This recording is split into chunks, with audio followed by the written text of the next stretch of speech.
trait d'humour matinal. En fait, j'ai troqué le casque lourd pour le casque doux ce matin. Voilà. Donc, pour un petit moment. Je suis très très heureux de pouvoir passer ce moment avec vous. Quand notre projet familial a été abouti, je suis venu vous voir avec accompagné de notre ami fidèle, combien les fidèles Richard Ferrand, vous exposer notre projet. Vous avez manifesté un soutien, vous avez cru à ce projet, et je dirais aujourd'hui que vous nous avez jamais lâchés. Donc c'est une communauté de milliers de personnes que je souhaite, me sens leur porte-parole pour vous dire merci de votre soutien. Vous êtes, chacun le sait, un immense ministre de la Défense. Je voudrais vous dire aussi que vous avez été, et publiquement, le ministre de la Défense de Doubs, et je vous en remercie au nom de chacun, de ma famille, des actionnaires et des partenaires d'entreprise. Merci, monsieur le ministre. Vous me permettrez, moi, aujourd'hui, de vous évoquer Doubs au sein de son territoire. Parce que c'est ce qui nous importe aujourd'hui, effectivement, Doubs au sein de la Bretagne. Alors, 2300 collaborateurs dans le groupe, dont 1850 en Bretagne, 500 éleveurs en tout au niveau du groupe, dont 320 éleveurs en Bretagne et 220 éleveurs intégrés, dont nous avons les représentants aujourd'hui. Ça représente quand même 700 000 m² d'élevage, plus les 120 000 m² d'élevage de nos propres fermes sur le territoire breton. Nous représentons également 5 000 emplois indirects et, vous me posiez la question tout à l'heure dans l'usine, 50% de l'activité container du port de Brest et 85% de l'activité viande du port de Brest. C'est dire que nous sommes intégrés dans ce territoire. Et chaque année, on produit 200 millions de volailles, 300 millions de saucisses, 110 millions de cordons bleus et 300 millions de nuggets. Ça, c'est pour se mettre en appétit dès le matin. Ouais.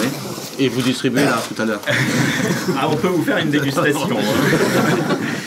Important de dire que nous faisons travailler 800 sociétés bretonnes avec 150 millions d'euros de retombées annuelles. Et ça, effectivement, c'est quelque chose qui est très important. En termes d'emploi, peut-être qu'on l'a oublié, mais finalement, au cours de ces 3 dernières années, c'est à peu près 500 emplois qui ont été créés sur le groupe, avec 120 CDI et 380 CDD. Et on est très heureux de vous dire qu'au cours de cette dernière année, c'est 122 CDI qui ont été créés sur le territoire de la Bretagne et nous allons en créer certainement une centaine supplémentaires en 2016. Alors, l'avenir de Doubs, c'est quoi? L'avenir de Doubs, Didier en a parlé, on a, quand l'autorité de la concurrence se sera prononcée, Terena, qui viendra prendre la relève, un opérateur industriel français, j'insiste, qui va venir prendre la relève sur ce territoire.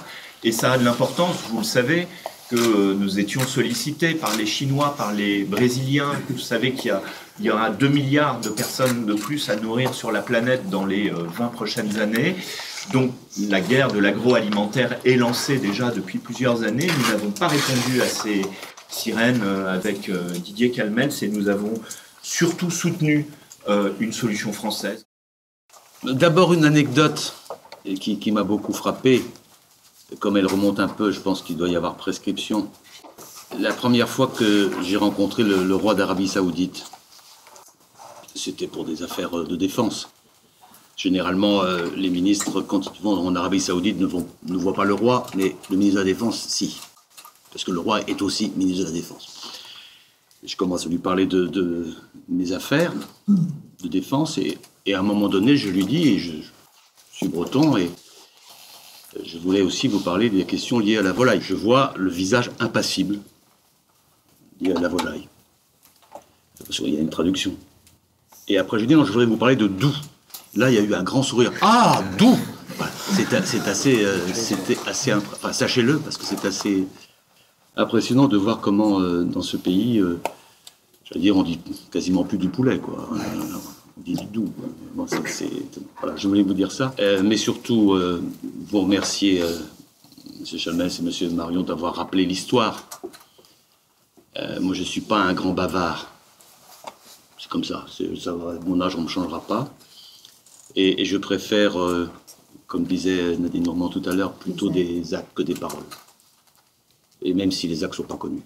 Et je constate aussi la revitalisation, le moral, quoi. Il y a encore des difficultés, mais que vous évoquez les uns et les autres dans vos déclarations. Moi, je crois à l'avenir de ce groupe. Je me réjouis, M. Marion, des propos louangeux qui ont été faits sur le dialogue social. J'ai quand même une longue expérience de vie publique et ça fait très longtemps que je n'ai pas entendu un avis aussi unanime. Ça n'empêche pas les difficultés, ça n'empêche pas... Non, c'est pas ça. Le dialogue social, c'est pas des béni-oui-oui. Mais c'est chacun se parle et dit les choses, et dit les choses dans la vérité. Moi, je me réjouis de tout cela. Et bien, je voudrais vous souhaiter, dans cette dynamique-là, beaucoup de détermination, beaucoup de confiance. Parce qu'on a montré là que lorsque la confiance est là, lorsque la confiance mutuelle est là, on avance, on progresse, on innove. Tout cela pour l'emploi, pas uniquement chez nous, pour l'écosystème que vous avez évoqué tout à l'heure, qui est tout à fait pertinent. Voilà ce que je voulais vous dire.